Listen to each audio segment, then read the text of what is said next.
What's up, guys? Mike Tierney here from Princess Auto. Welcome to Tech Tips with Mike T. We're talking about chainsaws. So you're in the market for a chainsaw and you're not quite sure what you're gonna want to look at. There's a ton of them on the market, various name brands. We have a few in front of us here, and we're gonna kind of go through what some of the differences and kind of maybe what's gonna suit your preference. So we kind of split the group up into two categories. We've got gas-powered units, so standalone, go anywhere with them.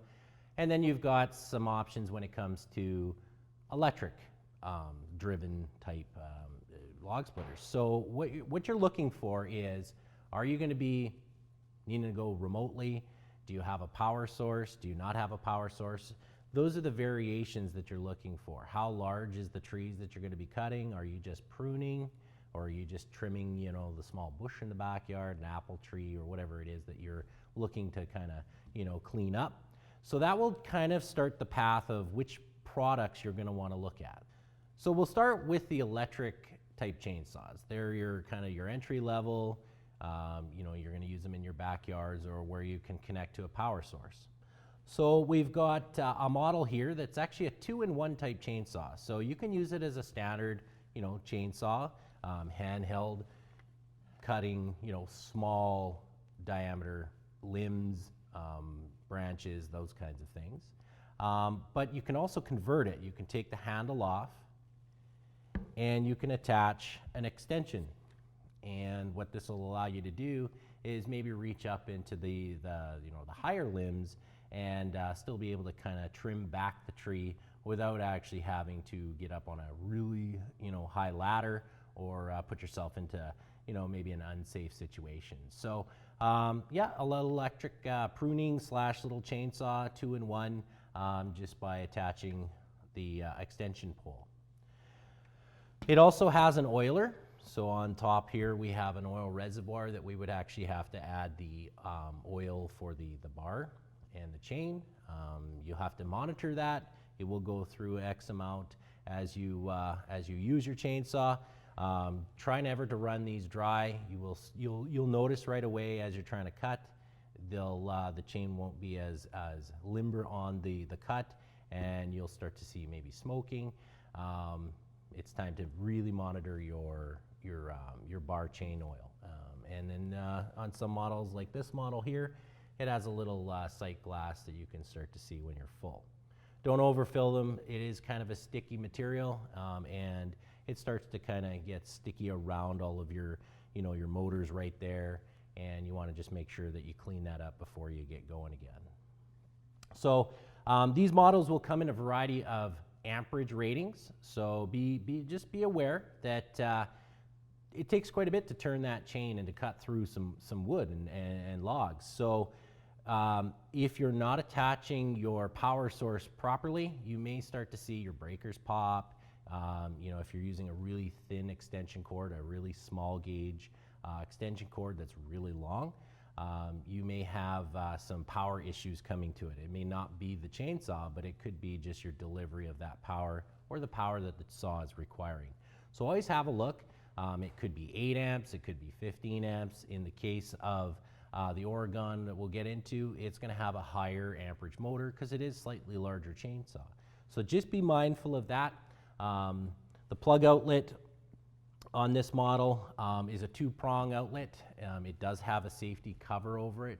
So again, if you're needing an extension cord, that obviously will have to fit, or you may have to adjust for that fitting into your end of your extension cord. So just be mindful. Power is really important when it comes to your electric chainsaws.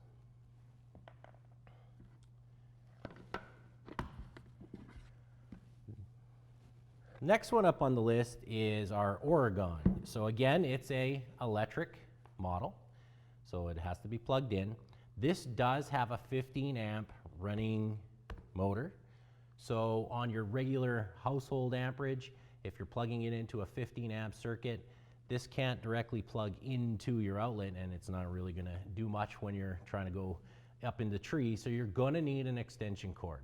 Use extension cords that are as short as possible, so 25 feet don't go any more than 100 feet on your extension cord, and go with a really low gauge or a thicker cable.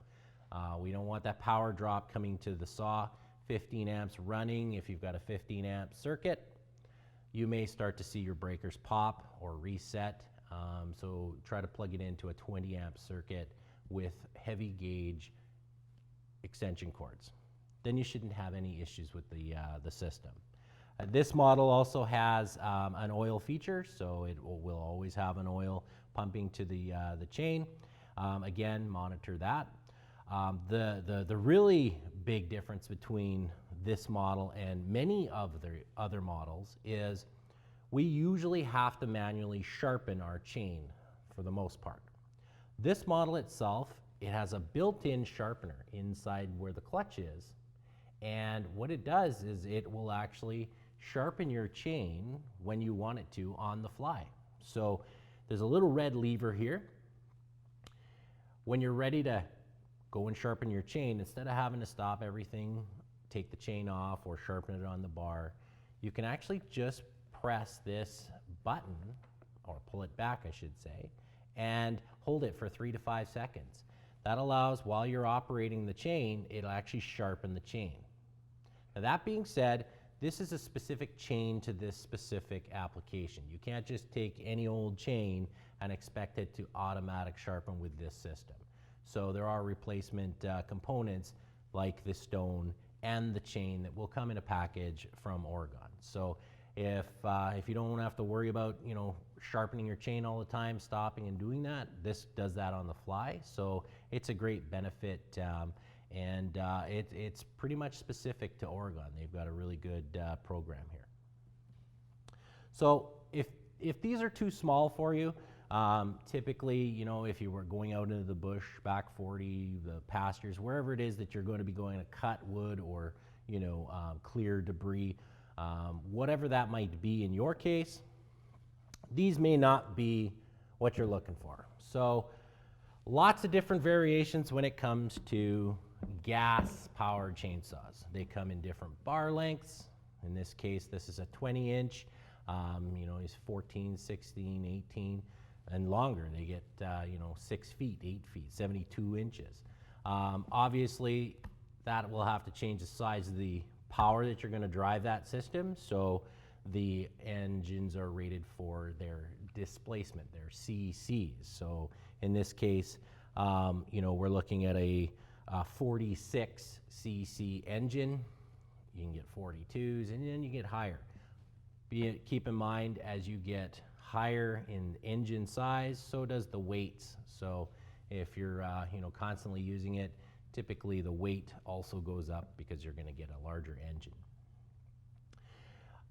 With the gas-powered units, you typically don't have that option when it comes to the automatic sharpening, but you've got your chain that you'll have to keep sharp. If you don't, no matter how large your chainsaw is, if that's not maintained, you're not really going to get too much performance out of your unit. These also have automatic oilers. We'll flip it around here, and we've got a oil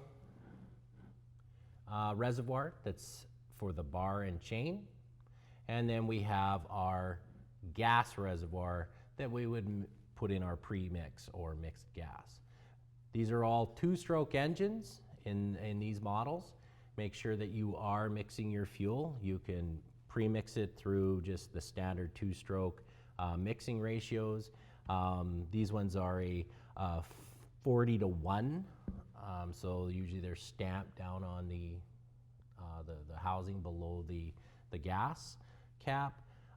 Make sure that you get those ratios right. If you pre-mix it too lean or too rich, you may start to see issues with your running of your engine. It might stall out, it may not develop power, or you can seize it if there's not enough oil lubricating it. There's lots of different variations of pre-mixed gas that are on the market, so engineered gas. So if you're not comfy about how much is 40-to-1, there's lots of, you can go on YouTube, you can go on to websites, and they'll show you what the equivalents are from oil, 2-stroke oil, and fuel. One thing I would suggest though is definitely use as high grade fuel as you can. 92, Supreme, whatever that looks like in your markets. There's also the engineered gas. So it comes in the can or package pre-mixed to that already. So you can just dump and go. The beauty about those is they don't have a lot of fumes, so you're not getting that heavy smoke. In fact, they don't really smoke at all. So if you're not wanting to smell like that two-stroke oil, pre-mixed engineered fuel on the market is available by a bunch of different manufacturers. These ones also have a primer bulb. Some models will have a choke only. In this case, we have a primer bulb. So back here, you've got to pre-prime that before you start your unit up. And then there's also a choke to aid in initial startup. So that process is shown on instructions on top of the unit. So if you forget how to, or you're not quite sure, and maybe you're new to chainsawing, you can see the step-by-step process to get your saw going. They also have a kickback. So the kickback here, this is a safety mechanism that if for whatever reason something comes back or the bar skips or you jam it, there's a lock on the clutch that basically will lock, and it'll just basically stop that clutch from turning. It puts a brake on. So when you're back at it, you want to make sure that you click it in, push it forward. There's instructions on how to do this. I would highly suggest practice this before you get out into the field. Know your saw before you get out there.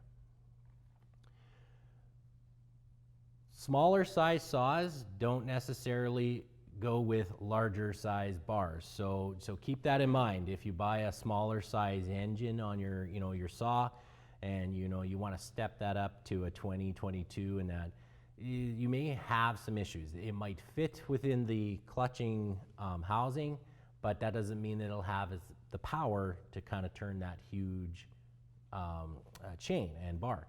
So you want to make sure that if once you get into it, you're making sure that the bar is clean, and we'll get into the maintenance, but the size of it is in relation quite often to the size of your engine. So you obviously, if you've got a higher size cc displacement engine, you can go lower or higher, but when it gets to the smaller units, just try to stay within what the typically they've come with, or slightly lower.